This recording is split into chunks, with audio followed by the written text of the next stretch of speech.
जय हिंद, नमस्कार फ्रेंड। ज्योति क्लासेस में आप सभी का एक बार फिर से स्वागत है। हेलो दोस्तों, कैसे हैं आप सभी? आई होप आप सभी बहुत ही अच्छे होंगे, स्वस्थ होंगे, स्टडी अपनी कंटिन्यू कर रहे होंगे।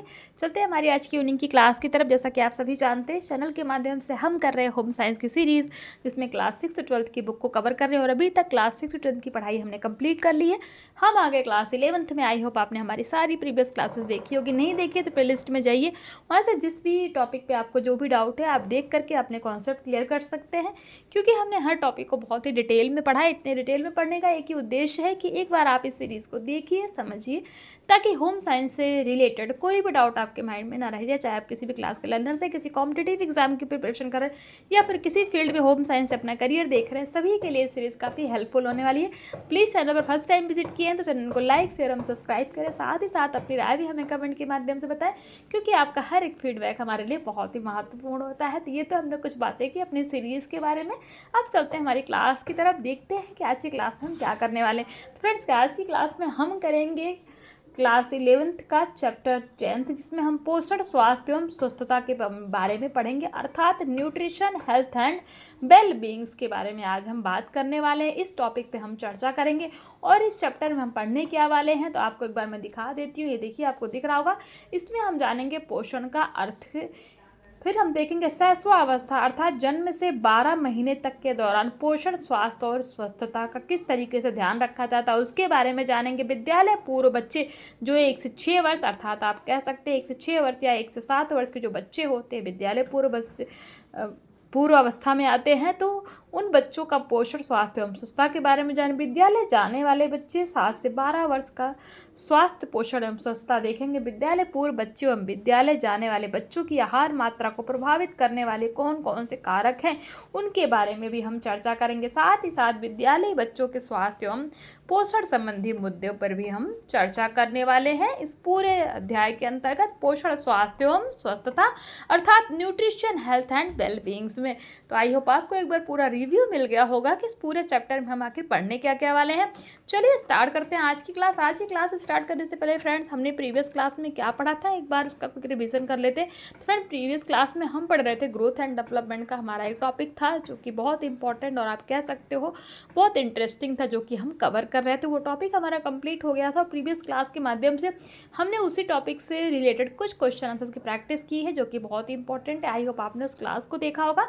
आज सुबह मॉर्निंग 9 बजे ही हुई थी। नहीं देखा तो प्लेलिस्ट में वो क्लास आपको मिल जाएगी, जाके देख लीजिए और वहाँ से आप उस टॉपिक को आप देख सकते हैं उन क्वेश्चन आंसर के माध्यम से। अगर आपको कोई भी डाउट हो तो आप का इस क्लास से कंप्लीट हो जाएगा। तो ये तो हमारी प्रीवियस क्लास थी। आई होप आपका एक बार क्विक रिवीजन हो गया। चलते हैं आज की क्लास की तरफ, चर्चा करते हैं पोषण का यानी कि मीनिंग ऑफ न्यूट्रिशन के बारे में जानते हैं। पहले भी हम पोषण के बारे में कई बार पढ़ चुके हैं, आज थोड़ा और डिटेल में पढ़ेंगे। तो समस्त प्रकार के जीवधारी विभिन्न प्रकार के कार्य करते हैं और उन कार्यों को करने के लिए उन्हें ऊर्जा और शक्ति की आवश्यकता होती है। इससे हम सभी अवगत हैं।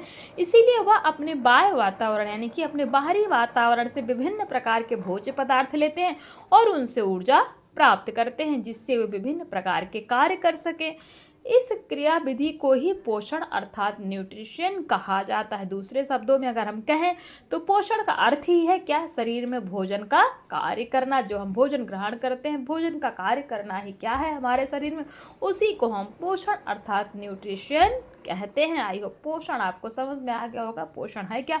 बच्चों में वृद्धि और विकास की प्रक्रिया निरंतर चलती रहती है, इसलिए उनकी पोषण संबंधी जरूरतें, उनके विकास की दर, शरीर के वजन और उनके विकास के प्रत्येक चरण में पोषक तत्वों का प्रभावी ढंग से उपयोग किए जाने पर निर्भर करती है। चूंकि बच्चों में शारीरिक और मानसिक विकास अर्थात फिजिकल एंड मेंटल डेवलपमेंट बहुत तेजी से होता है, इसीलिए इस स्तर पर पोषण की कमी के कारण जीवन पर्यंत अपंगता अर्थात इम्पायरमेंट और अक्षमता, जिसको हम डिसेबिलिटी कहते हैं, तो डिसेबिलिटी हो सकती है। दूसरी ओर पर्याप्त पोषण यह सुनिश्चित करता है कि बच्चे अपने पूरी क्षमता के साथ वृद्धि करें। इसीलिए हमें बच्चे को संतुलित भोजन देने की विधि को सीखने की आवश्यकता है। एक अच्छा पोषण बच्चों की वृद्धि में निम्नलिखित रूप से योगदान करता है, यानी कि अगर बच्चे को सही तरह से न्यूट्रिशन मिले तो बहुत चीज़ों में बच्चों की हेल्प करता है। वो कौन कौन से पॉइंट से देख लेते हैं। नंबर 1 है ऊर्जा स्तरों की वृद्धि में, यानी कि जो अच्छा सही न्यूट्रिशन बच्चों को हम देते हैं उससे बच्चों की ऊर्जा अच्छी उनको मिलती है। नंबर 2 है शरीर के अंगों के कार्य एवं प्रणाली में भी मदद करता है। नंबर 3 रोगों से लड़ने तथा स्वास्थ्य सुधार के लिए शरीर की क्षमता में। नंबर 4 है सुखद और सकारात्मक दृष्टिकोण के विकास में। नंबर 5 संज्ञानात्मक निष्पादन में। निष्पादन का मीनिंग क्या है? निष्पादन को आप उपलब्धि कह सकते हैं, यानी कि जिसको हम अचीवमेंट करते हैं, यानी संज्ञानात्मक अचीवमेंट में भी क्या है, पोषण निम्नलिखित से मतलब पोषण जो है अपना योगदान देता है। तो ये तो हमने देख लिया, पोषण का अर्थ देख लिया। अब हम देखते हैं शैशवावस्था के दौरान पोषण, स्वास्थ्य और स्वस्थता। शैशवावस्था जन्म से लेकर 12 महीने तक का जो शिशु होता है उसको हम शैशवावस्था में बोलते हैं कि उसकी अवस्था क्या है, वो शैशवावस्था में है।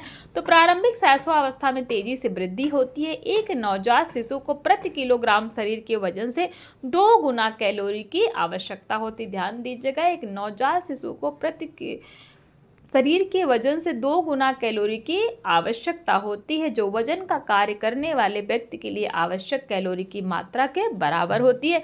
इस आवश्यकता की पूर्ति पर्याप्त पोषण द्वारा ही की जा सकती है।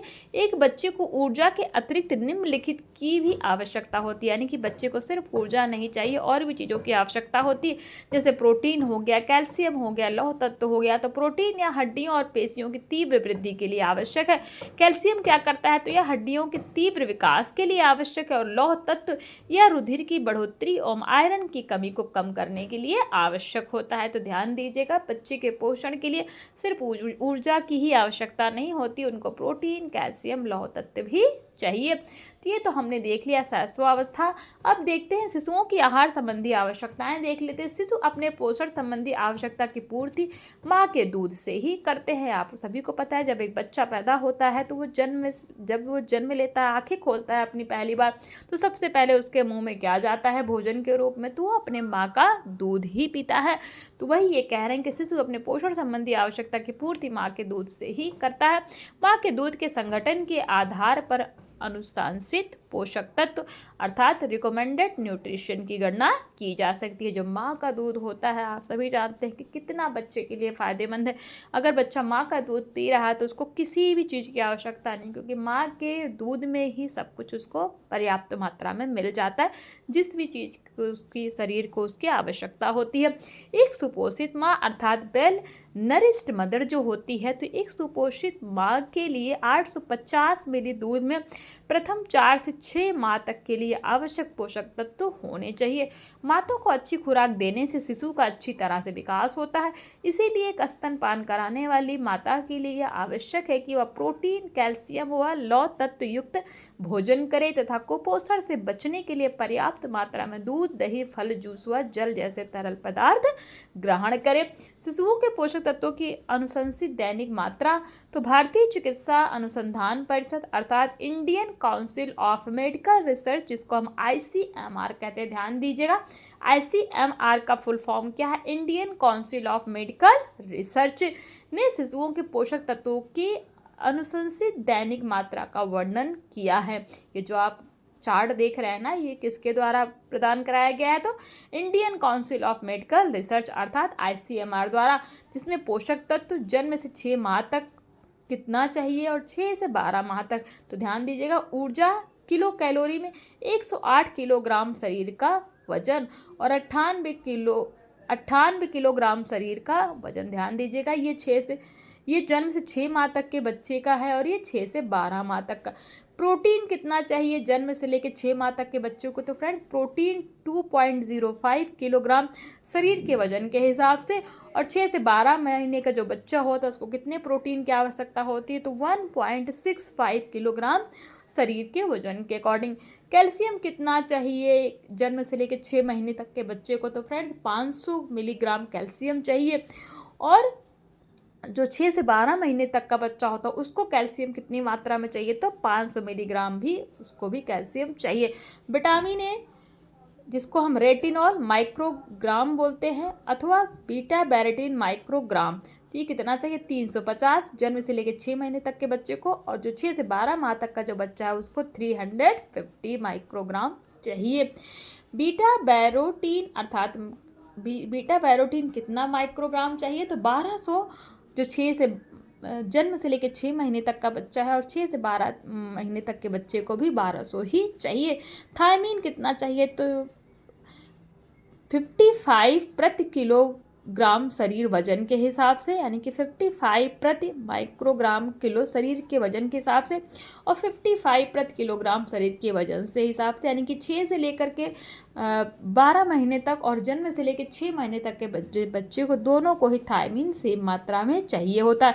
नियासिन माइक्रोग्राम में तो 710 किलोग्राम शरीर के वजन के हिसाब से और 650 किलोग्राम शरीर के वजन से ही। ध्यान दीजिए, नियासिन जो होता है वो जन्म से लेकर 6 महीने तक के बच्चे को कितना चाहिए? तो 710 माइक्रोग्राम कितना शरीर के वजन के हिसाब से, और 6 से 12 महीने के बच्चे को तो 650 किलोग्राम शरीर के वजन के हिसाब से।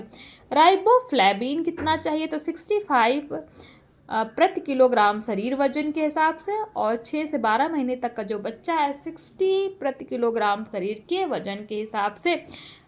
अब देखते हैं पायराडॉक्सिन कितना आवश्यक है। जन्म से लेकर 6 महीने तक का जो बच्चा होता है उसको पायराडीन कितना आवश्यक है माइक्रोग्राम में? तो 0.1 माइक्रोग्राम पायरिडॉक्सिन चाहिए। किसको? जन्म से लेकर 6 माह तक के बच्चे को 0.4 माइक्रोग्राम पायरिडॉक्सिन चाहिए 6 से लेकर के 12 महीने तक के बच्चे को। तो ये तो आपने ये जो चार्ट है ये देखा। अब ये देख लीजिए, थोड़ा सा और हम देख लेते हैं। तो ये हमने किसकी बात की? पायरिडॉक्सिन की बात की। अब करते हैं एस्कार्बिक अम्ल। तो जन्म से लेकर 6 महीने तक का जो बच्चा है उसको कितना एस्कार्बिक अम्ल चाहिए? तो 25 माइक्रोग्राम, और 6 से 12 महीने तक का जो बच्चा है उसको भी 25 माइक्रोग्राम एस्कार्बिक अम्ल, जिसको हम विटामिन सी कहते हैं, वो चाहिए। फॉलिक अम्ल अर्थात फॉलिक अम्ल जो है कितना चाहिए? तो 25 माइक्रोग्राम, और 6 से 12 महीने तक के बच्चे को फॉलिक अम्ल कितनी आवश्यकता होती है? उसको भी 25 माइक्रोग्राम ही चाहिए।